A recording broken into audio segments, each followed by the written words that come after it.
ಮಾಡಿ ತೋರಿಸ್ತೀವಿ. ನೀವು ಏನಾರೇ ಅಂಥ ರ್ಯಾಲಿ ಮಾಡಿದ್ರಂದ್ರೆ ನೀವು 5 ಲಕ್ಷ ಜನ ಸೇರಿಸಿದ್ರ ನಾವು 25 ಲಕ್ಷ ಜನ ಸೇರಿಸಿ ನಮ್ಮ ತಾಕತ್ತನ್ನು ಕರ್ನಾಟಕದಲ್ಲಿ ಹಿಂದೂಗಳು ತೋರಿಸ್ತೀವಿ ಅಂತ ಒಂದು ರ್ಯಾಲಿಯನ್ನು ನಾವು ದಾವಣಗೆರೆಯಲ್ಲಿ ಮಾಡ್ತೀವಿ. ಯಾರೂ ಮಾಡಲಿಕ್ಕಾಗಲ್ಲ ಅಂತ ಒಂದು ರ್ಯಾಲಿ ಮಾಡ್ತೀವಿ.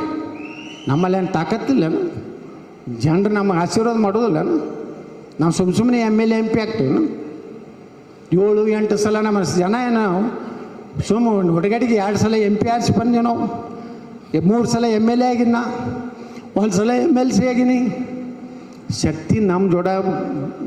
ನಾವು ಯಾರು ವಿರುದ್ಧ ಹೋರಾಟ ಮಾಡಕತ್ತೀವಿ? ವಕಫ್ ವಿರುದ್ಧ ಹೋರಾಟ ಮಾಡಕತ್ತೀವಿ. ಬಂಧುಗಳೇ, ನಾವು ದಾವಣಗೆರೆಯಲ್ಲಿ ಇನ್ನು ನೋಡ್ರಿ, ಇವಾಗ ಇನ್ನೂ 3 ತಿಂಗಳು ವಕಫದ ಕಾನೂನು ಈ ದೇಶನಾಗ ಈಗ, ಯಾಕಂದ್ರೆ ಮುಂದಿನ ಬಜೆಟ್ನಾಗ ಅದನ್ನು ಮಾಡ್ಬೇಕಂತ ನಿರ್ಣಯ ನಾವು ಮಾಡ್ಯಾರ ಕೇಳೋದನ್ನು. ಅಲ್ಲಿವರೆಗೆ ಈ ರಾಜ್ಯದಲ್ಲಿ ಜನಜಾಗೃತಿ ಮಾಡ್ತೀವಿ. ದಾವಣಗೆರೆಯಲ್ಲಿ ಸಮಸ್ತ ಕರ್ನಾಟಕದ ಹಿಂದೂಗಳ ಪರವಾಗಿ ನಮ್ಮ ಶಕ್ತಿ ಪ್ರದರ್ಶನವನ್ನು ನಾವು ಮಾಡ್ತೀವಿ. ಅದು ಹೆಂಗಿರ್ಬೇಕಂದ್ರೆ ಇಡೀ ಕರ್ನಾಟಕ ಅಲ್ಲ, ದಿಲ್ಲಿ ಸಹಿತ, ಅಲ್ಲಿ ಪ್ರಧಾನಮಂತ್ರಿಗಳು ಸಹಿತ ಖುಷಿ ಪಡಬೇಕು. ಹೌದು, ಹಿಂಗೆ ಸಂಘಟನೆಯನ್ನು ಮಾಡ್ಯಾರಪ್ಪ ಅಂಥದ್ದನ್ನು. ಇವತ್ತೇನು ರಮೇಶ್ ಜಾರಕಿಹೊಳಿ ಅವರು 1 ಕೋಟಿ ಏನು ಘೋಷಣೆ ಮಾಡ್ಯಾರಲ್ಲ, ಅರವಿಂದ್ ಲಿಂಬಾವಳಿ 1 ಕೋಟಿ ಘೋಷಣೆ ಮಾಡ್ಯಾರಲ್ಲ. ನಾನು ಬಿಜಾಪುರ ಜಿಲ್ಲಾ ಭಾರತೀಯ ಜನತಾ ಪಾರ್ಟಿಯಿಂದ 1 ಕೋಟಿ ರೂಪಾಯಿ ಹಣವನ್ನು ಈಗ ಹೊರವಾಡಲಿಕ್ಕೆ ಕೊಡ್ತೀನಿ. ನಾವೆಲ್ಲ ತೋರಿಸ್ತೀವಿ. ನಮ್ಮದು ನೋಡೋಕ್ಕೆ ನೀವೆಲ್ಲ ಬರ್ತಿರಿಲ್ಲ, ಅದಕ್ಕೆ ನಿಮ್ಮ ದೊಡ್ಡ 10 ಮಂದಿ ಕರ್ಕೊಂಡು ಬರ್ತಿರಿಲ್ಲ. ನೀವೆಲ್ಲ ಬುದ್ಧಿನೂ ಕರ್ಕೊಂಡು ಬರ್ರಿ. ಅಲ್ಲಿ ಏನು ಮಾಡೇ ತಿಳ್ಕೊರಿ, ನಾವು ಮಾಡ್ತೀವಿ. ನಾವೇನು ಕಡಿಮೆ ಇಲ್ಲ. ಅನ್ನೋದು ಕೈ ಐತೆ ನಮ್ಮದು ಎಲ್ಲರದು. ನಾವು ಯಾರಿಗೂ ಮನೆಗೆ ಬಂದವ್ರಿಗೆ ಹಾಗೆ ಕಳಿಸೋ ಪದ್ಧತಿಯವರಲ್ಲ. ನಾವು ವ್ಯವಸ್ಥೆ ಮಾಡ್ತೀವಿ. ಇವತ್ತು ರಮೇಶ್ ಜಾರಕಿಹೊಳಿ 1 ಲಕ್ಷ ಜನರನ್ನು ನಾನು ಬೆಳಗಾವಿ ಜಿಲ್ಲೆಯಿಂದ ತೊಗೊಂಡು ಬರ್ತೀನಿ ಅದಾರ. ಎಲ್ಲರೂ ತಯಾರಿದ್ದೀರಿ? ಬಂದೇ ಬರ್ತೀರಿ? ನಾವೆಲ್ಲ ಕೂಡಿ ಹೋರಾಟ ಮಾಡೋಣ ಬಂಧುಗಳೇ. ನಾವೆಲ್ಲ ನಮ್ಮ ರೈತರ ಸಲ ಹೋರಾಟ ಮಾಡೋದು, ನಮ್ಮ ಮಠ ಮಂದಿರ ಸಲ ಉಳಿಸೋದ್ರ ಸಲ ಹೋರಾಟ ಮಾಡಿ. ಇದು ಸ್ವಾರ್ಥ ಇಲ್ಲ. ನಾವು ಏನೂ ಆಗಲಿಕ್ಕಂದ್ರೆ ಪರವಾಗಿಲ್ಲ. ರೈತರ ಜಮೀನು ಉಳಿದು ಈ ವಕಫ್ ಕಾನೂನು ರದ್ದಾದ್ರೆ ನಾನೇ ದೇಶದ ಪ್ರಧಾನಮಂತ್ರಿ ಆದಟ್ಟು ಖುಷಿ ಪಡ್ತೀನಿ ಅಂತೇಳಿ ನನಗೆ ಭಾಳ ಅಭಿಮಾನದಿಂದ ಇವತ್ತು ಹೇಳ್ತೇನೆ. ರಾಜಕಾರಣ ಬರ್ತದೆ ಹೋಗ್ತದೆ. ನಾವೆಲ್ಲ ಒಂದು ಸಮಾನ ಮನಸ್ಕರು ಕೂಡಿ ಜನರ ಸಲುವಾಗಿ ಏನಾರು ಮಾಡಬೇಕು. ಬರೀ ಲೂಟಿ ಮಾಡಿ ಅಲ್ಲಿ ಮಾಡಿದೆ, ಮಸ್ಕತ್ನಾಗ ಮಾಡಿದೆ, ದುಬೈದಾಗ ಮಾಡಿದೆ, ಇಲ್ಲಲ್ಲೇ ಭಾಷಣ ಹೊಡೆಯೋದು, ಆಸ್ತಿ ಇದ್ದರೂ ವಿದೇಶನಾಗ ಮಾಡೋದು, ಮಾರಿಷಸ್ನಾಗ ಮಾಡಿದೆ. ಎದಕ್ಕೆ ಬರ್ತದೆ? ನಾಳೆ ಸತ್ರಂದ್ರೆ ಯಾವ ಮಕ್ಳ ಕೈಯಾಗ ಚಾವಿ ಇರ್ತೈತೋ, ಯಾವ ಮಕ್ಳ ಕೈಯಾಗ ಬಾಂಡ್ ಇರ್ತೈತೋ ಗುರುತಿಲ್ಲ, ಹೊಯ್ಕೋತ ಹೋಗಿಬಿಡ್ತೈತೆ ಅದೆಲ್ಲ. ಮತ್ತು ಇವು ಮಕ್ಕಳುಗಳು ಇಲ್ಲಿ ಅಡ್ಡಾಡ್ತಿರ್ತಾವೆ, ಹಿಂಗಮ್ಮೆ ಯಾಕೋ ಎಲ್ಲ ಹೋಯ್ತಿರೋರು ಎಲ್ಲ ಹೊಡ್ಕೊಂಡು ಹೋದ್ರು. ನಮ್ಮ ಕಡೆ ಹೇಳ್ತಾರಲ್ಲ, ಯಾರು ಅಂಥದ್ದು ಬಂದಿದ್ದು ಅದು ಹಾಗೆ ಹೋಗೋದು ಅಂತ ಹೇಳ್ತಾರಲ್ಲ, ಏನೋ ಅಂತಾರಲ್ಲ ನಮ್ಮ ಕಡೆ, ಇಂಥದ್ದು ಉಳಿದಿಲ್ಲ ಅಂತ ಹೇಳ್ತಾರೆ.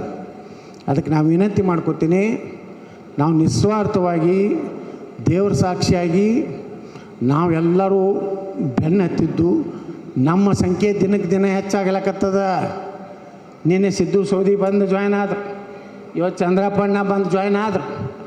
ನಮ್ಮ ಶಕ್ತಿ ದಾವಣಗೆರೆ ಮಾಡೋದ್ರಾಗ ಪೂರ್ತಿ ಶಕ್ತಿ ನಮ್ದು ಇರ್ತದೆ. ನಾವೇ ನಂಬರ್ 1 ಆಗ್ತೀವಿ ಎಲ್ಲರೂ ಕೂಡಿ. ಆಗ್ತಿಲ್ಲ? ನೀವು ಬಂದ್ರೆ ಆಗ್ತೀವಿ. ನೀವು ಶಕ್ತಿ ತೋರಿಸ್ಬಿಟ್ರೆ ಬರೀ ಸಿದ್ದರಾಮೋತ್ಸವ ಮಾಡಿದ್ದಕ್ಕೆ DK ಶಿವಕುಮಾರ್ ತರ ನಡಗದ. ಸಿದ್ದರಾಮೋತ್ಸವ ಆಗಿದ್ದರಿಂದ ಸಿದ್ದರಾಮಯ್ಯನ ಮುಖ್ಯಮಂತ್ರಿ ಮಾಡಿದ್ರು ಅವರು. ಮುಂದೆ ನಾವು ಆ ಹೋರಾಟ ಮಾಡಿದಾಗ ನಮಗೆಲ್ಲರ ಮನಸ್ಸೈದ ಆ ಹೋರಾಟಕ್ಕೆ ನಮ್ಮ ಪ್ರಧಾನಮಂತ್ರಿಗಳನ್ನು ಕರೆಸ್ಬೇಕಾದ. ಯಾಕಂದ್ರೆ 25 ಲಕ್ಷ ಜನ ಕೂಡಿಸಿ ನಾವು ಹೋರಾಟ ಮಾಡ್ತೀವಿ. ಪ್ರಧಾನಮಂತ್ರಿಗಳು ಬಂದು ನೋಡಿಬಿಟ್ರೆ ಸಾಕು, ಅವ್ರ ಬಾಯಿಲೆ ನಿಮ್ಮ ಹೋರಾಟ ನೋಡಿ ನಾನು ಬರೇ ತಿದ್ದುಪಡಿದಿರಲ್ಲ ವಕಫಕ್ಕೆ, ಪೂರ್ತಿ ವಕಫ್ ಕಾನೂನೇ ದೇಶದಿಂದ ರದ್ದು ಮಾಡ್ತೀನೋ ಅಂತ ಘೋಷಣೆ ಮಾಡೋಂಥ ಕೆಲಸ ಮಾಡ್ತೀವಿ ಬಂಧುಗಳೇ. ಅದಕ್ಕೆ ಬಂಧುಗಳೇ ಭಾಳ ಖುಷಿಯಾಗೈತಿ ಇವತ್ತು ನನಗೆ. ಇವತ್ತು ಸಂಗೊಳ್ಳಿ ರಾಯಣ್ಣಗೆ ಹಾರ ಹಾಕಿದ್ದೀವಿ. ಹಾಲ ಮತ ಏನೇ ಒಳ್ಳೆಯ ಕೆಲಸ ಎಲ್ಲಿಂದ ಚಾಲು ಮಾಡ್ತೀವಿ ನಾವು? ಮನ್ಯಾಗ ನಿಶ್ಚಯ ಕಾರ್ಯ ಮಾಡಬೇಕಾದ್ರೆ ಕಂಬಳಿ ಇಲ್ಲಾರ್ದೆ ನಮ್ಮ ಕೆಲಸ ಆಗೋದಿಲ್ಲ. ಇವತ್ತು ಸಂಗೊಳ್ಳಿ ರಾಯಣ್ಣಗೆ ಹಾರ ಹಾಕಿದ್ದೀವಿ. ಈ ದೇಶಕ್ಕೆ ಸಂವಿಧಾನ ಕೊಟ್ಟ ಬಾಬಾ ಸಾಹೇಬರಿಗೆ ಹಾರ ಹಾಕಿದ್ದೀವಿ. ವೀರರಾಣಿ ಕಿತ್ತೂರು ಚೆನ್ನಮ್ಮನವ್ರಿಗೆ ಹಾರ ಹಾಕಿದ್ದೀವಿ. ಈಗ ಈ ರೀತಿ ಇರುವಂಥ ಪರಿಸ್ಥಿತಿಯಲ್ಲಿ ನಾವೆಲ್ಲ ವಿಚಾರ ಮಾಡೋಣ. ನಾವು ನಿಮ್ಮ ಆಶೀರ್ವಾದದಿಂದ ಇಷ್ಟು ಸಲ ಆಚೆ ಬಂದೀವಿ. ಇನ್ನು ಮ್ಯಾಗ ನಿಮ್ಮ ಋಣ ತೀರಿಸೋ ಕೆಲಸ ಮಾಡ್ಕೊತ ಹೋಗ್ತೀವಿ. ನಾವೇನು ಅದು ಇದು ಮಾಡಿ ಹಗರಣ ಮಾಡಿ ವಾಲ್ಮೀಕಿ ರೊಕ್ಕ ತಿಂದು, ದಲಿತರ ರೊಕ್ಕ ತಿಂದು, ಎಲ್ಲಾರ್ದು ತಿಂದು ಮತ್ತು ಭಾಷಣ ಹೊಡಿದರೆ ನಾ ರೈತ ನಾಯಕ, ನಾ ಹಂಗೆ ಮಗ, ಹಿಂಗೆ ಮಗ, ಮಣ್ಣಿನ ಮಗ, ಅದರ ಮಗ, ಯಾವ ಮಗನೂ ಬೇಡ. ನಿಮ್ಮ ದಾಸಾನು ದಾಸ ಆಗಿ ನಾವು ಹೋರಾಟ ಮಾಡ್ತೀವಿ. ನೀವು ನಮ್ಗೆ ಶಕ್ತಿ ಕೊಡ್ರಿ. ನಾವೆಲ್ಲ ನೀವು ಶಕ್ತಿ ಕೊಡ್ರಿ ಅಷ್ಟೇ. ನಾವು ಎಲ್ಲಿ ಹೇಳ್ತೀವಿ ಅಲ್ಲಿ ಬರ್ರಿ. ಇವ್ರೇನು ಹರಡ್ಲಕತ್ತಾರಲ್ಲ, ನಾವು ಐಸಾ ಕರೆಂಗೆ ವೈಸಾ ಕರೆಂಗೆ. ಅವ ಹೇಳ್ತಾನೆ ಹೈದರಾಬಾದ್ ನಾವು ಓಯಸಿ 15 मिनट पुलिस को हटाओ, 15 मिनट मिलिट्री को हटाओ, 100 करोड़ हिंदुओं को मार देंगे ಅಂತ ಹೇಳ್ತಾನೆ. ಮಗನೇ, ನಿಮ್ಮ ಅಕ್ಬರ ಮಹಾರಾಣಾ ಪ್ರತಾಪ್ ಹೆಸರು ಹೇಳಿದ್ರೆ ನಾನು ಪಾಯ್ಜಾಮದಾಗ ಉಚ್ಚಿ ಹೋಯ್ತಿದ್ದ. ಇವನು ನಮಗೆ ಹೇಳ್ತಾನೆ ಶಿವಾಜಿ ಮಹಾರಾಜರು. ನೀವು ಇನ್ನೂ ಅದ್ರಾಗ ಏನಾರು ನಮ್ಮ 100 ಕೋಟಿ ಹೊಡೆಯೋವಂಥದ್ದು ಐತಿ. ಪೊಲೀಸರನ್ನ ತೆಗಿಬೇಕತ್ತ, ಮಿಲ್ಟ್ರಿಯವ್ರನ್ನ ತೆಗಿಬೇಕತ್ತ. ಇವ್ರು ನಮ್ಮನ್ನೆಲ್ಲ ಹೊಡೆದು ಬಿಡ್ತಾರೆ ನೋಡಿ. ಅವ್ರು ರೇಟ್ ಧೈರ್ಯದಲ್ಲಿ ಮಾತಾಡ್ತಾರೆ. ಅವ್ರ ಮ್ಯಾಗೆ ಕೇಸ್ ಆಗೋದಿಲ್ಲ. ಪಾಪ ನಿನ್ನೆ ಒಕ್ಕಲಿಗರ ಸ್ವಾಮಿಗಳು ಏನೂ ಅಂದಿಲ್ಲ. ಅವರು ಏನು ಹೇಳ್ಯಾರ? ಅವರು ಪಾಕಿಸ್ತಾನದಾಗ ಹಿಂದೂಗಳಿಗೆ ವೋಟಿಂಗ್ ಪವರ್ ಇಲ್ಲ, ಇವ್ರಿಗೆ ಯಾಕೆ ಕೊಡಬೇಕು? ಇಷ್ಟೆಲ್ಲ ದೇಶದ್ರೋಹಿ ಕೆಲಸ ಮಾಡ್ತಾರಂದ್ರೆ ಏನು ತಪ್ಪೈತೇನ್ರಿ ಸ್ವಾಮಿಗಳು? ನಮ್ಮ ಸಮಾಜದ ಬಗ್ಗೆ ಮಾತಾಡೋದು ತಪ್ಪೇನ್ರಿ? ಆ ಪಾಪ ಅವ್ರ ಮ್ಯಾಗೆ ಕೇಸ್ ಹಾಕ್ಯಾನ. ಇದೇ ಡಿ ಕೆ ಶಿವಕುಮಾರ್ ಹೇಳ್ತಾನೆ, ಇವತ್ತು ಎಲ್ಲರಿಗೂ ಒಂದೇ ಕಾನೂನು, ಯಾರು ತಪ್ಪು ಮಾಡ್ತಾರೋ ಜೈಲಿಗೆ ಹೋಗ್ತಾರೆ. ಹೌದಪ್ಪ, ನೀ ಅದಕ್ಕೆ ಜೈಲಿಗೆ ಹೋಗಿದ್ಯೋ ಪುಣ್ಯಾತ್ಮ? ಮೇಕೆದಾಟು ಸಲ ಹೋಗಿದ್ದೇನು? ಏನು ಕರ್ನಾಟಕದ ನೀರಾವರಿ ಸಲ ಹೋಗಿದ್ದೆ? ನೀನು ಒಬ್ಬ ಸ್ವಾಮಿಗಳ ಬಗ್ಗೆ ಮಾತಾಡೋಂಥದ್ದು ನೈತಿಕತೆಯೇ ಇಲ್ಲ. ಇಂಥದ್ದು ಸ್ವಾಮಿಗಳ ಮೇಲೆ ಕೇಸ್ ಹಾಕ್ಲಕ್ಕತ್ತಾನ. ಲೆಕ್ಕ ಹಾಕ್ರಿ. ಅವ ಮೊನ್ನೆ ಮೌಲ್ವಿ ಮಾತಾಡಿದ್ದಲ್ಲ, ವಿಧಾನಸೌಧದ ಒಳಗಿದ್ದವ್ರನ್ನ ಹೊರಗೆ ಬಿಡೋದಿಲ್ಲ, ಸಡಕ್ಕೆಲ್ಲ ನಮ್ಮದೇ ಆಗ್ತದೆ, ಪಾರ್ಲಿಮೆಂಟ್ ನಮ್ಮದೇ ಆಗ್ತದೆ. ಅವನ ಮೇಲೆ ಕೇಸ್ ಹಾಕ್ಯಾರೇನ್ರಿ? ಆ ಮೌಲ್ವಿ ಮೇಲೆ ಕೇಸ್ ಹಾಕ್ಯಾರೇನ್ರಿ? ಇಲ್ಲ. ಇವತ್ತು ನಮ್ಮ ಒಕ್ಕಲಿಗರ ಸ್ವಾಮಿಗಳ ಮೇಲೆ ಕೇಸ್ ಹಾಕ್ಯಾರ. ಮೊನ್ನೆಯಲ್ಲಿ ಅಫ್ಜಲ್ಪುರ್ನಾಗ ಒಬ್ಬರು ಸ್ವಾಮಿಗಳು ಬಂದಿದ್ರು ಗುಲ್ಬರ್ಗ ಕಾರ್ಯಕ್ರಮದಾಗ. ಅವರು ಪಾಪ ಹಿಂದೂಗಳ ಪರವಾಗಿ ಮಾತಾಡೋದು, ಅವ್ರ ಮ್ಯಾಗೆ ಕೇಸ್ ಹಾಕ್ಲಾಕತ್ತಾರ. ಒಬ್ಬ ಮೌಲ್ವಿ ಏನು ಬೇಕಾದ ಮಾತಾಡ್ತಾನೆ, ಭಾರತವನ್ನು ಇಸ್ಲಾಮೀಕರಣ ಮಾಡ್ತೀನಿ ಅಂತಾನೆ. ಇಡೀ ಭಾರತವನ್ನು 2047ಕ್ಕೆ ಇಸ್ಲಾಂ ರಾಷ್ಟ್ರದ ಮಾಡ್ತೀವಿ ಅಂದ್ರೂ ಕೇಸ್ ಹಾಕೋದಿಲ್ಲ. ನೀವು ನಮ್ಮ ಕೈಗೆ ಅಧಿಕಾರ ಕೊಡ್ರಿ, ಈ ಮಕ್ಕಳನ್ನ ಎಲ್ಲಿ ಇಡ್ಬೇಕು ಅಲ್ಲೇ ಇಡ್ತೀವಿ. ಇವ್ರೇನು ಹಾರಾಡ್ಲಕತ್ತಾರಲ್ಲ, ಇವ್ನ ಬರೋಬ್ಬರಿ ಕ್ವಾಯಿಂಕ್ ಅಂದ್ರೆ ಮ್ಯಾಗೆ ಜನ್ನತ್ಗೆ ಸೀದಾ ಎಲ್ಲೂ ನಡಬರ್ಕೆ ಎಲ್ಲೂ ಇಲ್ಲೇ ಇಲ್ಲ ಸೀದಾ. ಯಾಕಂದ್ರೆ ಅಲ್ಲಿ 72 ಮಂದಿ ಕನ್ಯೆಯರದ ಅರ್ಥ ಸೇವಾ ಮಾಡ್ತಾರತ್ತ, ಕಾಲು ಒತ್ತಾರ್ಥ, ತಲೆ ಒತ್ತಾರ್ಥ, ಮತ್ತೇನೇನು ಒತ್ತಾರೋ ಗೊತ್ತಿಲ್ಲ. ಅವಧಿ ಸುಂದರ ಕನ್ಯೆಯರು ಹೊತ್ತ ನೋಡ್ರಿ. ಒಬ್ಬ ಹಿಂದೂನ ಹೊಡೆದ್ರೆ, ಒಬ್ಬ ಕ್ರಿಶ್ಚಿಯನ್ ಹೊಡೆದ್ರೆ ಅವ್ರಿಗೆ ಜನ್ನತ್ ಸಿಗ್ತೈತೆ. ಜನ್ನತ್ನಾಗ ದಾರುದೇ ನದಿ ಹರಿತಾವತ್ತು. ಹಿಂಗೆ ತೊಗೊಂಡು ಹಿಂಗೆ ಕುಡಿದು ಬಿಡೋದಂತ. ಎಲ್ಲರೂ ಕೇಳಿರೇನು ಇಂಥದ್ದು ಸ್ವರ್ಗ? ಇಷ್ಟು ಅವ್ರು ಮಾತಾಡೋಗೂ ನೀವಿನ ಬಾಯಿ ಮನೆ ಹೇಳ್ಯಾರಲ್ಲ ಕನ್ನಡ ಮಠ ಸ್ವಾಮಿಗಳು ಇಲ್ಲಿ ಬೆಳಗಾವಿಗೆ ಬಂದಾಗ ಏನು ಹೇಳ್ಯಾರ? ಹಿಂದೂ ಮುಸ್ಲಿಂ ಬಾಯಿ ಅನ್ನೋನು ಮೊದಲು ಮೆಟ್ಲಿ ಹೊಡಿಬೇಕಂತ ಹೇಳ್ಯಾರ ಇಲ್ಲ? ಅಲ್ರಿ ಪಾಪ ನಮಾಜ್ ಮಾಡ್ಲಿಕ್ಕೆ ಯಾರೋ 11 ಗುಂಟೆ ಏನಾಗ ಹೇಳಿದ್ರಲ್ಲ ಯಾರೋ ಇದ್ಯಾರ್ದ್ರಿ 11 ಗುಂಟೆ ಯಾರೋ ಕೊಟ್ಟಿದ್ದು 7 ಎಕರೆ ಧಾರವಾಡ ಹುಬ್ಳ್ಯಾಗ. ಹಿಂಗೆ ಭಾಳ ಆಗ್ಯಾವು. ನೀವು ಇನ್ಮ್ಯಾಗ್ರಿ ಶಾಣೆ ಆಗ್ರಿ.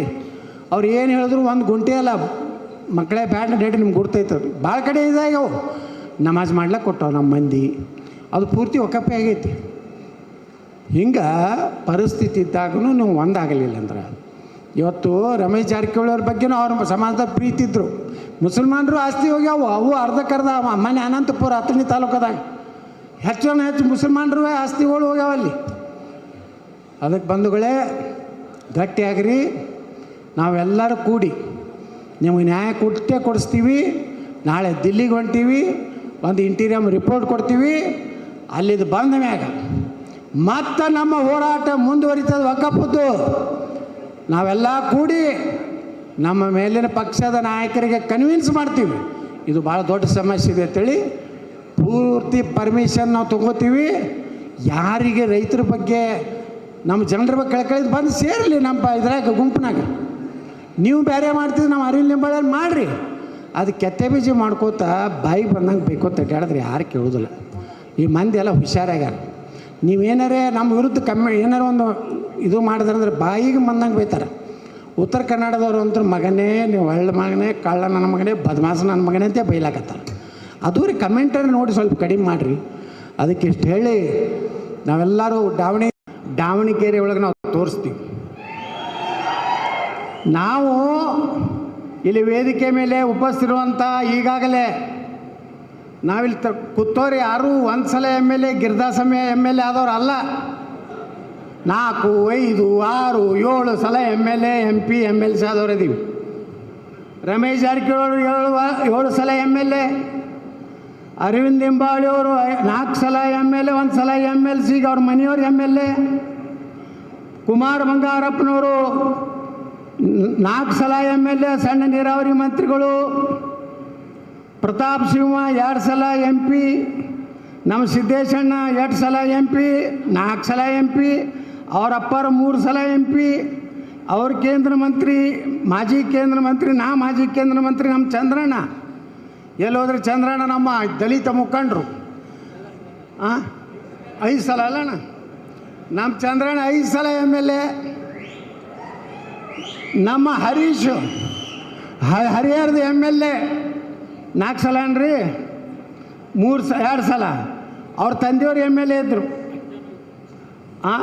ಅವ್ರ ಅಜ್ಜನೂ MLA ಇದ್ದ. ನಮ್ಮ ಶಿವಾಜಿ ಮಹಾರಾಜರ ಸಂತತಿ ಶ್ರೀಮಂತ ಪಾಟೀಲ್ಜಿ ಅವರು ನಮ್ಮ ಮಂತ್ರಿ ಆಗಿದ್ರು. ಅಲ್ಲಿ ಒಬ್ರು ಕೂತಾರೆ ನೋಡ್ರಿ, ಮಹೇಶಣ್ಣ ಕುಮಟಳ್ಳಿ. ಪಾಪ ಅವ್ರು ಮಂತ್ರಿ ಮಾಡಬೇಕಾಗಿತ್ತು, ಅವ್ರಿಗೆ ಧೋಕಾ ಕೊಟ್ಟರು. ಅವ್ರ ಮಗಳೊಬ್ರು ಕೂತಾರೆ ನೋಡ್ರಿ. ಈ 17 ಮಂದಿನ ಮ್ಯಾನೇಜ್ ಮಾಡಿ BJPಗೆ ತೊಗೊಂಡು ಬಂದು ಯಡಿಯೂರಪ್ಪನ ಮುಖ್ಯಮಂತ್ರಿ ಮಾಡದ ಮೊಮ್ಮಗ NR ಸಂತೋಷ. ಅಲ್ಲಿಂದ ಮತ್ತಾರ್ಯಾರು ಇಲ್ಲಿ ನಮ್ಮ ಭಗವಂತ ನಾಯಕರು ಬೆಳಗಾವಿ ಹಳೆಯ, ನಮ್ಮ ರಮೇಶಣ್ಣ ಜಾರಕಿಹೊಳಿಯರ ಹಳೆಯ, ಮಾನ್ಯ ರಾಯಚೂರಿನಲ್ಲಿ ಐತಿಹಾಸಿಕ ಕಾರ್ಯಕ್ರಮ ಮಾಡಿದಂಥ BV ನಾಯಕರು ನಮ್ಮ ಜೊತೆ ಇದ್ದಾರೆ. ನಮ್ಮಲ್ಲಿ ಸಿಟ್ಟಿಂಗ್ MLAಗಳ ಸಂಖ್ಯೆ ಹೆಚ್ಚಾಕೋತ ಹೊಟ್ಟೈತಿ. MLAಗಳ ಸಂಖ್ಯೆ ನಾವು ತೋರಿಸೋದಿಲ್ಲ, ಪ್ರದರ್ಶನ ಮಾಡೋದಿಲ್ಲ. ದಾವಣಗೆರೆಗೆ ಮಾಡ್ತೀವಿ ನಮ್ಮ ಶಕ್ತಿ. ಇನ್ನು ಅಣ್ಣ ಸಾಹೇಬ್ ಜೊಲ್ಲೆಯವ್ರು ಬಂದೇ ಇಲ್ಲ, ಅವರು ನಮ್ಮದ್ರಾಗೆ ಅದಾರ. ಅವ್ರ ಮನೆಯವ್ರು ಸಿಟ್ಟಿಂಗ್ MLA, ಅವ್ರು ನಮ್ಮ ಜೊತೆಗೆ ಅದಾರ. ಇಲ್ಲಿ ಗುಲ್ಬರ್ಗಾದಲ್ಲಿ ನಮ್ಮ ಕಾರ್ಯಕ್ರಮ ಯಶಸ್ವಿ ಮಾಡಿದ ರವಿ ಪಾಟೀಲ್ರು, ರಪ್ಪ ಸಾಹೇಬ್ ಅವತಾಡಿ ಅವರು, ಇಲ್ಲಿಯ BJP ಮುಖಂಡರಾದ ಮುರುಗೇಶ್ ಪಾಟೀಲ್ರು, ತತಣಿಯ ದರಪ್ಪ ಟಕ್ಕಣ್ಣವರು, ಬಿಜಾಪುರದ ದಯಾಸಾಗರ್ ಪಾಟೀಲ್ರು, MS ರುದ್ರಗೌಡರು, ಡಾಕ್ಟರ್ PS ಪಾಟೀಲ್ರು, ಅಣ್ಣಾರಾಯ್ ಪಾಟೀಲ್ರು, ರವಿ ಸವಣೂರವರು, ಸದಾಶಿವ್ ಮಂಟೂರವರು, ಕಿರಣ್ ಜಾಧವ್ ಅವರು. ಅಲ್ಲಿಂದ ನಮ್ಮ ಚನ್ನಗಿರಿ ಕ್ಷೇತ್ರಕ್ಕೆ ಸ್ಪರ್ಧೆ ಮಾಡಿದಾರೆ. ಎಲ್ಲದಾರೆ ಏನು ಹೆಸರ ನೋಡಿರಿ, ಚನ್ನಗಿರಿಯವರು ಬರ್ತಾರ. ಇನ್ನು ಎಲ್ಲರೂ ಬರ್ತಾರೆ. ಇಷ್ಟೆಲ್ಲ ಇನ್ನೂ ಭಾಳ ಮಂದಿ ಅದಾರ ಮುಖಂಡರು. ಇವತ್ತು ಬೆಳಗಾವಿಯಲ್ಲಿ ನಾವೆಲ್ಲ ಎದಕ್ಕೆ ಸೇರಿವಪ್ಪ ಅಂದರೆ, ಯಾರನ್ನೋ ಮುಖ್ಯಮಂತ್ರಿ ಮಾಡಲಿಕ್ಕೆ, ಅವನು ರಾಜ್ಯಾಧ್ಯಕ್ಷ ಮಾಡಲಿಕ್ಕಲ್ಲ. ನಾವು ಹೋರಾಟ ಮಾಡ್ತಾ ಇರೋದು ರೈತರ ಪರವಾಗಿ, ಸನಾತನ ಧರ್ಮ ಸಲುವಾಗಿ, ಹಿಂದೂಗಳ ರಕ್ಷಣೆಗಾಗಿ ಹೋರಾಟ ಮಾಡ್ತಾ ಇದ್ದೀವಿ ಬಂಧುಗಳೇ. ನಮ್ಮ ಸ್ವಾರ್ಥಕ್ಕಾಗಿ ನಾನು, ರಮೇಶ್ ಜಾರಕಿಹೊಳಿ ಅವರು, ಸಿದ್ದೇಶಣ್ಣ ಮೊನ್ನೆ ಮಾತಾಡ್ತಾ ಇದ್ದೆವು. ನಮಗಂತೂ ದೇವ್ರ ರಗಡೆ ಕೊಟ್ಟಾನ. ಇನ್ನು ರೊಕ್ಕ ತಿನ್ನೋದಕ್ಕೆ ರಾಜಕಾರಣ ಮಾಡಬಾರ್ದು, ಲೂಟಿ ಮಾಡ್ಲಿಕ್ಕೆ ರಾಜಕಾರಣ ಮಾಡೋದಿಲ್ಲ. ಈ ರಾಜ್ಯವನ್ನು ರಾಮ ರಾಜ್ಯ ಮಾಡಬೇಕು ಅಂತ ಸಂಕಲ್ಪ ಇಟ್ಟು ಹೋರಾಟ ಮಾಡ್ತಾ ಇದ್ದೀವಿ ಬಂಧುಗಳು. ನಾವೆಲ್ಲ ಸಮಾಜದವ್ರು ಕೂಡೀವಿ, ಎಲ್ಲರೂ ಈಕ್ವಲ್. ಯಾವನೋ ಲೀಡ್ರ, ಯಾವನಿಗೂ ಅಪ್ಪಾಜಿ ಅಂತ ಕಾಲು ಮುಗಿಯೋ ಮಕ್ಕಳು ನಾವಲ್ಲ.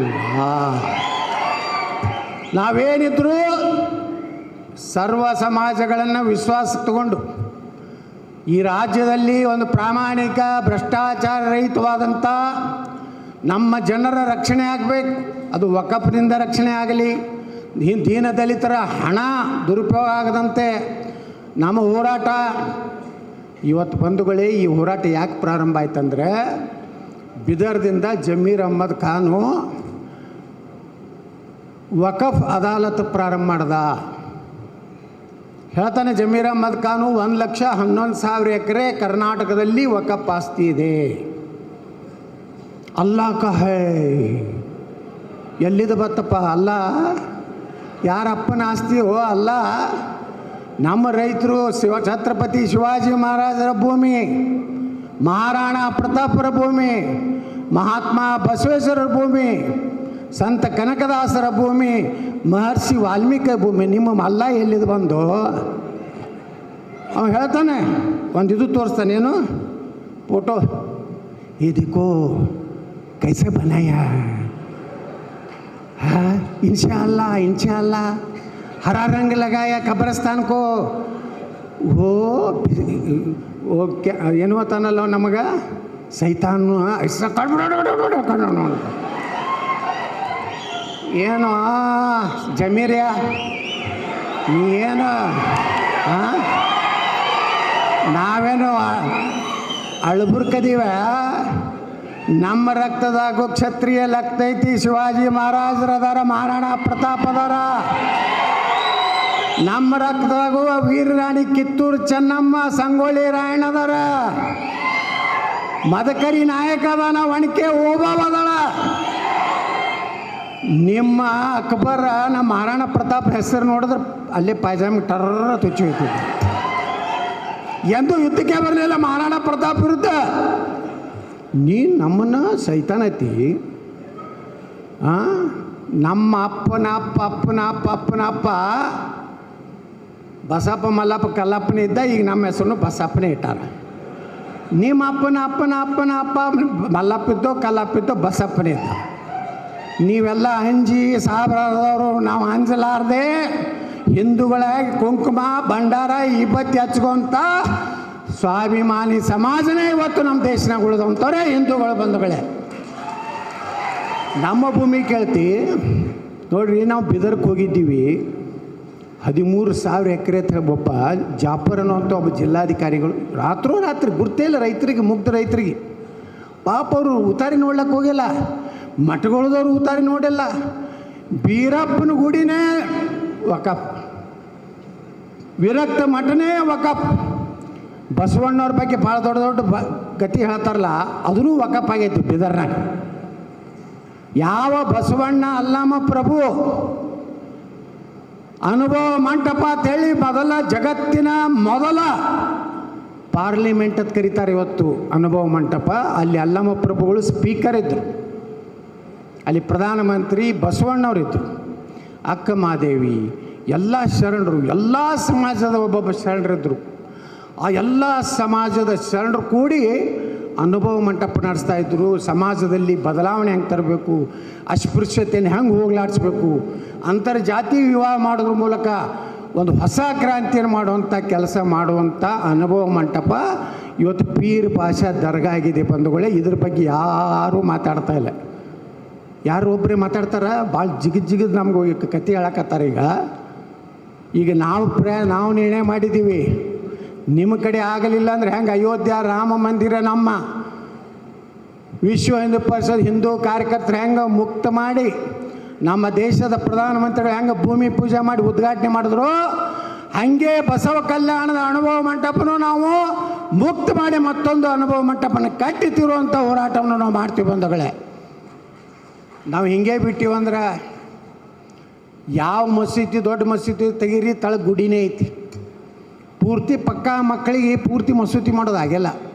ಕಾಶಿ ವಿಶ್ವನಾಥ ನಾವು ನೋಡಿಯಲ್ಲ ಏನೈತಿ, ಅದನ್ನೆಲ್ಲ ಚಿತ್ರ ನೋಡಿಬಿಟ್ರೆ ಹಿಂದೂಗಳದೈತಿ.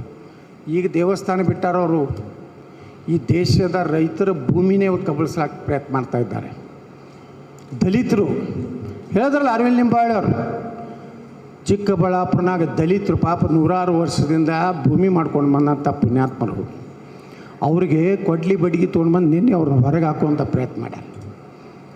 ಅದಕ್ಕೆ ಡಾಕ್ಟರ್ ಬಾಬಾ ಸಾಹೇಬ್ ಅಂಬೇಡ್ಕರ್ ಅವ್ರು ಹೇಳ್ತಾರೆ, ಅವರು ಒಂದು ಮಾತು ಹೇಳ್ತಾರೆ, ಅವ್ರು ಪುಸ್ತಕ ಬರೆದಿದ್ದಾರೆ, ಅವರೇ ಸ್ವಂತ ಬರೆದಿದ್ದಾರೆ, ದ ಪಾರ್ಟಿಷನ್ ಆಫ್ ಪಾಕಿಸ್ತಾನ್ ಅಂತೇಳಿ ಬಂಧುಗಳೇ. ಅದರಲ್ಲಿ ಅವ್ರು ಹೇಳ್ತಾರೆ, ಭಾರತ ಮತ್ತು ಪಾಕಿಸ್ತಾನ ಎರಡು ದ್ವಿರಾಷ್ಟ್ರ ವಿಚಾರವನ್ನು ನಾನು ವಿರೋಧ ಮಾಡ್ತೀನಿ.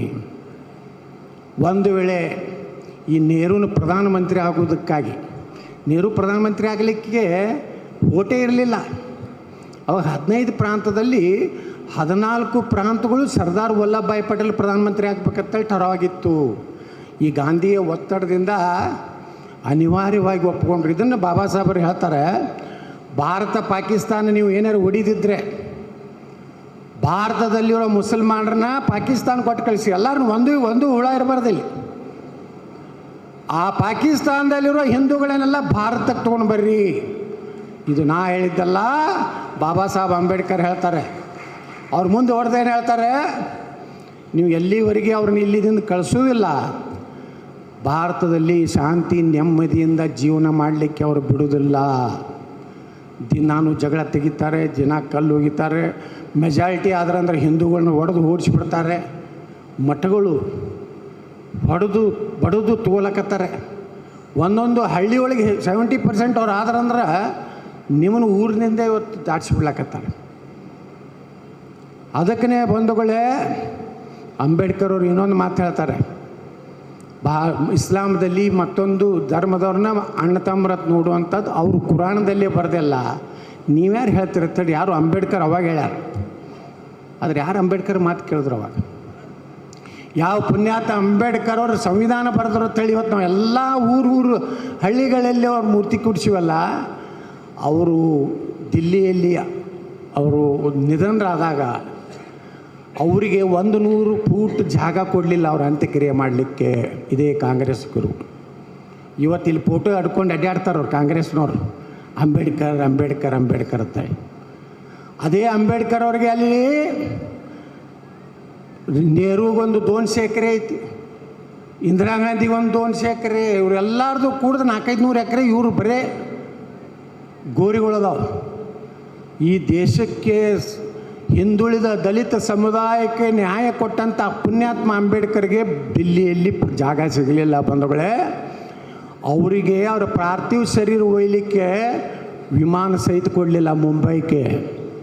ಅಂಬೇಡ್ಕರ್ ಅವ್ರದ್ದು ಸ್ವಂತ ಕಾರ್ ಇತ್ತು, ಆ ಕಾರು ಮಾರಿ ಏರ್ ಇಂಡಿಯಾಕ್ಕೆ ರೊಕ್ಕ ತುಂಬಿ ಅಂಬೇಡ್ಕರ್ ಅವರನ್ನು ಮುಂಬೈ ಚೌಪಾಟಿಯಲ್ಲಿ ತಂದು ಅಂತ್ಯಕ್ರಿಯೆ ಮಾಡ್ತಾರೆ.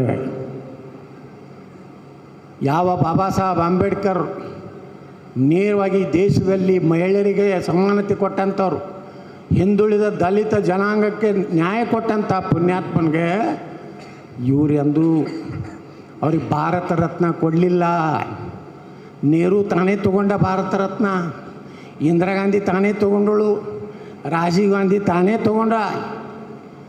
ಯಾವಾಗ ಭಾರತ ರತ್ನ ಕೊಟ್ಟಂಥದ್ದು ನಮ್ಮ ವಾಜಪೇಯಿ ಅದ್ವಾನಿಯವರು. ಏನು ಮೊರಾರ್ಜಿ ಭಾಯಿ ದೇಸಾಯಿ ಸರ್ಕಾರ ಬಂದ ಮೇಲೆ ಬಾಬಾ ಸಾಹೇಬ್ ಅಂಬೇಡ್ಕರ್ ಭಾರತ ರತ್ನ ಸಿಕ್ಕಿದ್ದು ನಮ್ಮ ಕಾಲದಲ್ಲೇ ಇತ್ತು. ನಾವು ಹೆಮ್ಮೆಯಿಂದ ಹೇಳ್ತಾ ಇದ್ದೀವಿ ಬಂಧುಗಳೇ. ಇವತ್ತು ನರೇಂದ್ರ ಮೋದಿಯವರು ಅಂಬೇಡ್ಕರ್ ಅವರು ಹುಟ್ಟಿದ ಮನೆ, ಅಂಬೇಡ್ಕರ್ ಅವರು ಏನು ಲಂಡನ್ದಲ್ಲಿ ಕಲಿತಂಥ ಅವರ ಕೋಣೆ, ಅಂಬೇಡ್ಕರ್ ಅವರ ಅಂತ್ಯಕ್ರಿಯೆ ಆದಂಥ ಜಾಗ, ಅಂಬೇಡ್ಕರ್ ಅವರು ತಮ್ಮ ಕೊನೆಯ ಉಸಿರೆಳೆದಂಥ ದಿಲ್ಲಿಯ ಮನೆ, ನೀವೆಲ್ಲ ಒಂದು ನೋಡಿ ಬರಬೇಕು. ಅಂಬೇಡ್ಕರ್ ಅವರು ಏನು ಸತ್ಯ ಹೇಳ್ಯಾರ ನಾ ಹೇಳ್ದೆ ವಿಧಾನಸಭೆಯಲ್ಲಿ. ಅಂಬೇಡ್ಕರ್ ಒಬ್ಬ ತ್ರಿಕಾಲಜ್ಞಾನಿ ಇದ್ದರು, ಸಾವಿರಾರು ವರ್ಷಗಳ ಹಿಂದಿನ ದೌರ್ಜನ್ಯ ಬಗ್ಗೆ ಹೇಳ್ತಿದ್ರು. ಇವತ್ತು ಕಾಂಗ್ರೆಸ್ ಅಂದ್ರೆ ಏನು ಹೇಳಿದಾರೆ ಅವರು ಅಂಬೇಡ್ಕರ್ ಒಂದು ಬುಕ್ನಲ್ಲಿ, ಕಾಂಗ್ರೆಸ್ ಒಂದು ಸುಡುವ ಮನೆ, ದಲಿತರು ಯಾರೂ ನೀವು ಕಾಂಗ್ರೆಸ್ಸಿಗೆ ಎಂದೂ ಹೋಗಬೇಡ್ರಿ, ಅದು ಯಾವ ಕಾಲಕ್ಕೂ ದಲಿತರಿಗೆ ಉದ್ಧಾರ ಮಾಡುವಂಥದ್ದಲ್ಲ ಅಂತೇಳಿ ಬಾಬಾ ಸಾಹೇಬ್ ಅಂಬೇಡ್ಕರ್ ಹೇಳ್ದ. ಆದರೆ ಇವತ್ತು ಅಂಬೇಡ್ಕರ್ ಅವರ ಸಂವಿಧಾನದಲ್ಲಿ ಬಂಧುಗಳೇ ವಕಫತ್ ಎಲ್ಲಿಯೂ ಬರೆದಿಲ್ಲ. ನಮ್ಮ ದೇಶದ ಪ್ರಧಾನಮಂತ್ರಿ ಮೊನ್ನೆ ಹೇಳಿದ್ರು, ಭಾರತದ ಸಂವಿಧಾನ ಡಾಕ್ಟರ್ ಬಾಬಾ ಸಾಹೇಬ್ ಅಂಬೇಡ್ಕರ್ ಅವರ ಸಂವಿಧಾನದಲ್ಲಿ ವಕಫ್ ಇಲ್ಲ. ಯಾವ ಅಂಬೇಡ್ಕರ್ ಅವರ ಸಂವಿಧಾನದಲ್ಲಿ ವಕಫ್ ಇಲ್ಲ ಅಂದಮೇಲೆ ಅದನ್ನು ಕಿತ್ತಿ ಹಾಕುವಂಥ ಎಲ್ಲ ಕೆಲಸವನ್ನು ನನ್ನ ಸರ್ಕಾರ ಮಾಡ್ತಿತ್ತು ಅನ್ನೋಂಥ ಭರವಸೆ ದೇಶದ ಜನರು ಕೊಟ್ಟಿದ್ದಾರೆ.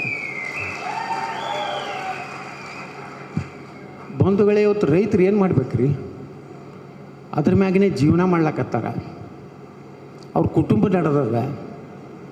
ಒಮ್ಮೆ ಬಂದು ವಕಫ್ ನೋಟಿಸ್ ಕೊಡ್ತಾರೆ. ಮೊನ್ನೆ ರಾಯಚೂರಿನಲ್ಲಿ ರೈಲ್ವೆ ಸಲುವಾಗಿ 150 ಎಕರೆ ಅಕ್ವಿಜಿಷನ್ ಮಾಡ್ಯಾರ.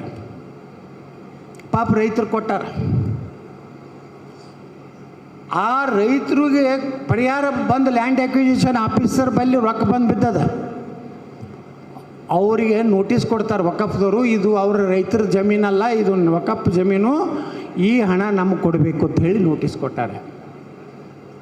ಇನ್ನು ಈಗ ಶಾಪುರದ ಹೇಳಿದ್ರಲ್ಲ, ನೀವು ಯಾರೂ ತಿಳ್ಕೊಬೇಡ್ರಿ, ನಮ್ದೇನು ಆಗಿಲ್ರಿ, ಭಾಳ ಆರಾಮದೀವಿ.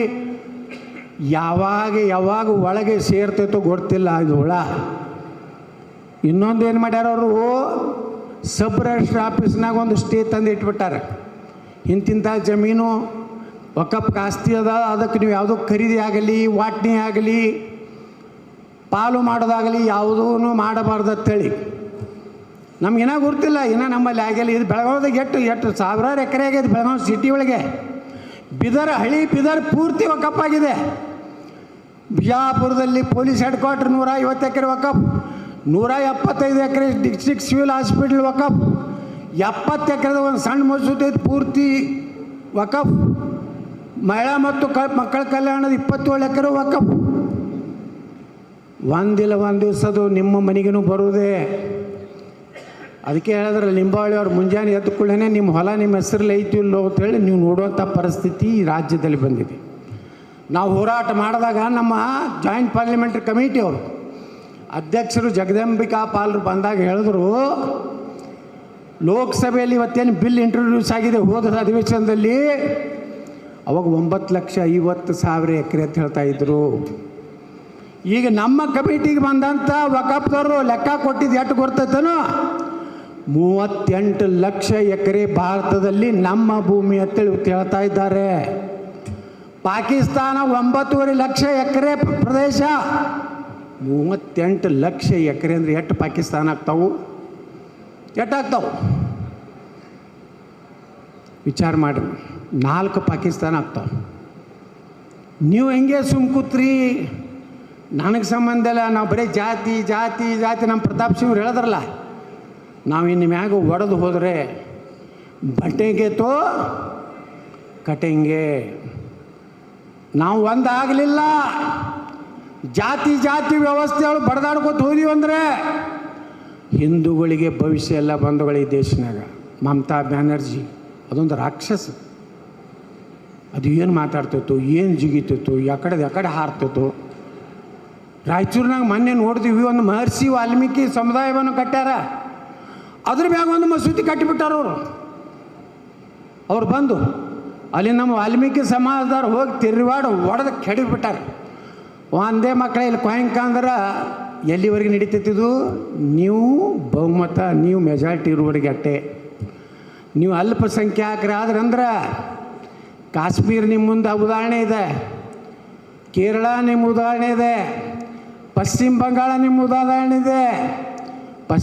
ನಮ್ಮ ಆಸಾಮದ ಮುಖ್ಯಮಂತ್ರಿ ಮೊನ್ನೆ ಹೇಳಿದ್ರು, ಇನ್ನು ಭಾಳ ಆದ್ರೆ ಇನ್ನು 2 ಸಲ ನಾವು ಹಿಂದೂಗಳು ಮುಖ್ಯಮಂತ್ರಿ ಆಗ್ಬೋದು ಆಸಾಮದಾಗ.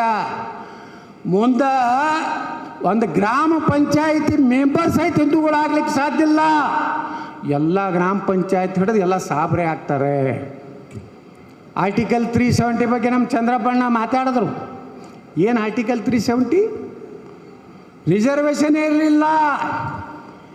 SC ST ಹಿಂದುಳಿದವರು ಮಹಿಳೆ ಯಾವ ರಿಸರ್ವೇಷನೂ ಇರಲಿಲ್ಲ, ನೌಕರಿಗೂ ಇರಲಿಲ್ಲ, ಪಂಚಾಯತ್ ಹಿಡಿದು MP ತನೂ ಇರಲಿಲ್ಲ. ಅಲ್ಲಿ ನೀವು ಹೋಗಿ ಭೂಮಿ ತೊಗೊಳಕ್ಕೆ ಬರ್ತಿದ್ದಿಲ್ಲ. ಅವರು ಬಂದು ನಿಮ್ಮ ಭೂಮಿ ತೊಗೋಬೋದು. ಅಲ್ಲಿ ಹೆಣ್ಣು ನೀವು ಆಗ್ಲಕ್ಕೆ ಬರ್ತಿದ್ದಿಲ್ಲ. ಅಲ್ಲಿ ಹೆಣ್ಣು ಆಗ್ಲಕ್ಕೆ ಅವ್ರಿಗೆ ಅಧಿಕಾರ ಇಲ್ಲ. ಅವರು ಇಲ್ಲಿ ಬಂದು ಹೆಣ್ಣು ಆಗ್ಬೋದು. ಅವ್ರ ದೇಶನಾಗ ಆ ರಾಜ್ಯದಾಗ 2 ಸಂವಿಧಾನ, 2 झंडा, 2 देश, एक देश में 2 संविधान, 2 निशान, 2 प्रधान नहीं चलेगा तली ಡಾಕ್ಟರ್ ಶ್ಯಾಮಾ ಪ್ರಸಾದ್ ಮುಖರ್ಜಿಯವರು ಭಾರತೀಯ ಜನಸಂಘದ BJPಯ ಸಂಸ್ಥಾಪಕರು ಅಲ್ಲಿ ಹೋರಾಟ ಮಾಡ್ಕೊತ ಹೋದರು. ಅವ್ರನ್ನ ಜೈಲಿನಾಗ ಹಾಕಿದ್ರು. ಅವ್ರಿಗೆ ಸ್ಲೋ ಪಾಯ್ಸನ್ ಕೊಟ್ಟು ಇದೇ ನೀರು ಶೇಖ್ ಅಬ್ದುಲ್ಲಾ ಅವ್ರನ್ನ ಕೊಲೆ ಮಾಡ್ತಾರೆ ಜೈಲಿನಲ್ಲಿ. ಆ ಟೈಮ್ನಾಗ ಅವ್ರಿಗೆ ಇಂಟರ್ವ್ಯೂ ತೊಗೊಳಕ್ಕ ಒಬ್ಬ ಪತ್ರಕರ್ತನಾಗಿ ಆ ಜೈಲಿಗೆ ಹೋಗೋದವ್ರು ಅಟಲ್ ಬಿಹಾರಿ ವಾಜಪೇಯಿ ಅವ್ರು ಇಂಟರ್ವ್ಯೂ ತೊಗೊಳಕ್ಕೆ ಕೇಳ್ತಾರೆ. ಅವ್ರು ಶ್ಯಾಮಾ ಪ್ರಸಾದ್ ಮುಖರ್ಜಿ ಅವ್ರು ಹೇಳ್ತಾರೆ ಆ ಪತ್ರಕರ್ತಗೆ, ಅಟಲ್ ನೀ ಹೋಗಿ ನನ್ನಂತರೂ ಇವ್ರು ಬಿಡೋದಿಲ್ಲ, ನಾ ಸಾಯೋದು ಗ್ಯಾರಂಟಿ. ನೀ ಭಾರತೀಯ ಜನಸಂಘದ ನೇತೃತ್ವ ತಗೊಂಡು ಒಂದಿಲ್ಲ ಒಂದು ದಿವಸ ನೀನು ಈ ದೇಶದ ಪ್ರಧಾನಮಂತ್ರಿಯಾಗಿ ಇಡೀ ಭಾರತಕ್ಕೆ ನ್ಯಾಯ ಕೊಡಬೇಕನ್ನಂಥ ಅಟಲ್ ಬಿಹಾರಿ ವಾಜಪೇಯಿ ಇವತ್ತು ನಮ್ಮ ದೇಶದ ಪ್ರಧಾನಮಂತ್ರಿ ಆದರು. ನಾವೆಲ್ಲ ಹೋರಾಟ ಮಾಡ್ತಾ ಇರೋದು ಸ್ವಾರ್ಥಕ್ಕಾಗಿ ಅಲ್ಲ. ಯಾವನೂ ಅಧ್ಯಕ್ಷನ ಉಳಿಸ್ಲಿಕ್ಕೆ ಮುಖ್ಯಮಂತ್ರಿ ಮಾಡ್ಲಿಕ್ಕೆ ನಾವು ಮಾಡ್ತಾ ಇರಲ್ಲ. ನಾವು ನಿಮ್ಮ ಸಲುವಾಗಿ ಹೋರಾಟ ಮಾಡ್ತಾಯಿದ್ವಿ. ನಾವು ಯಾರು ಏನು ಬೇಕಾದಷ್ಟು ಪತ್ರಿಕಾಗೋಷ್ಠಿ ಮಾಡಿ ನಿಂತು ಹೊಯ್ಕೊಂಡ್ರು ನಾವು ಉತ್ತರ ಕೊಡುವುದಿಲ್ಲ.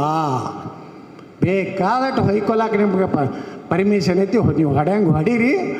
ನಾವು ರೈತರ ಪರವಾಗಿ, ಸನಾತನ ಹಿಂದೂ ಧರ್ಮ ಸಲುವಾಗಿ, ನಿಮ್ಮ ಸಲುವಾಗಿ ನಮ್ಮ ಪ್ರಾಣ ಹೋದ್ರ ಪರವಾಗಿಲ್ಲ, ನಾವು ನಿಮ್ಮ ಜೋಡ ಇರ್ತೀವಿ. ನಮಗೇನು ಸ್ವಾರ್ಥ ಇಲ್ಲರಿ. ಅಡ್ಜಸ್ಟ್ಮೆಂಟ್ ಆಗಿವೆ ಅಂತ ಹೇಳ್ತಾರೆ. ಯಾರ ಜೋಡ ಅಡ್ಜಸ್ಟ್ಮೆಂಟ್ ಆಗ್ಯಾವ ನಾವು? ನಾನು ಸಕ್ಕರೆ ಕಾರ್ಖಾನೆ ಇವತ್ತು ಬಂದ್ ಮಾಡಿಸ್ಯಾರ. 850 ಕೋಟಿ ರೂಪಾಯಿ ಇಂಥ ಇಡೀ ಕರ್ನಾಟಕದಾಗ ಅತ್ಯಂತ ಹಿಂದುಳಿದ ಭಾಗ ವೀರೇಂದ್ರ ಪಾಟೀಲ್ ಕ್ಷೇತ್ರದಾಗ ಅಲ್ಲಿ ಶಿಶುಗಳ ಮಾರಾಟ ಮಾಡುವಂಥ ಒಂದು ತಾಲೂಕದಾಗ ನಾನು ಸಕ್ಕರೆ ಕಾರ್ಖಾನೆ ಮಾಡೀನಿ.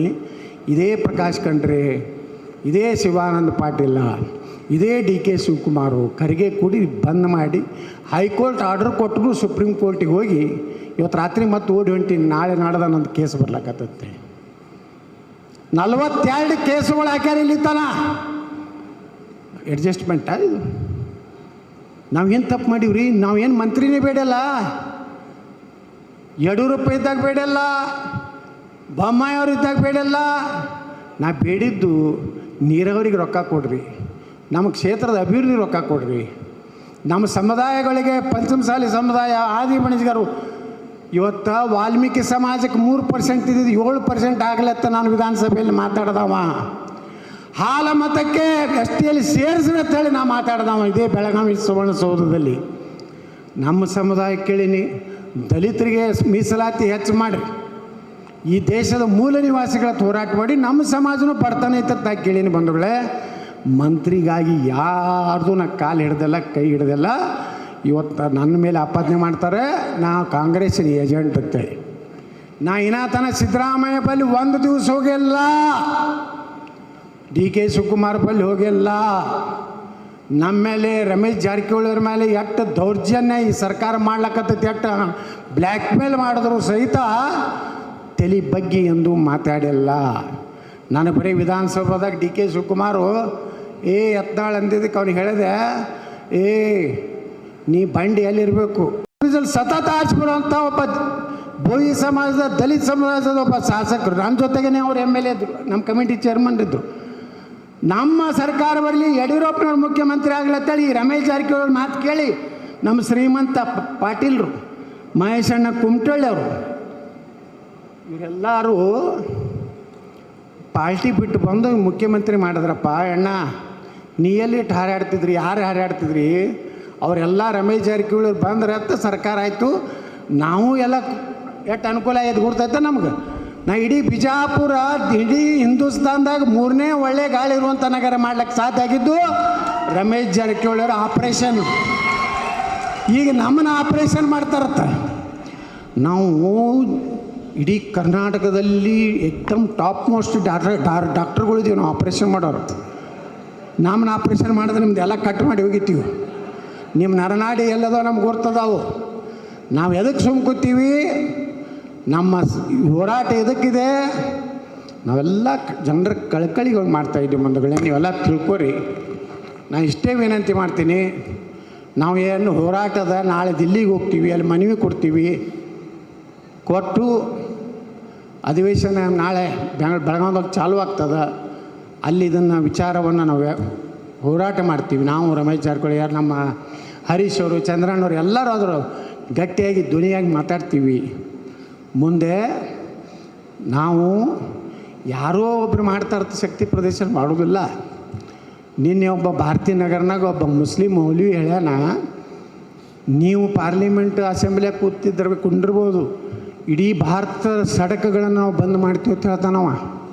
ಎಷ್ಟು ಸೊಕ್ಕಿರ್ಬೇಕು. ಅದಕ್ಕೆ ನಾವು ಮಾಡಿ ತೋರಿಸ್ತೀವಿ.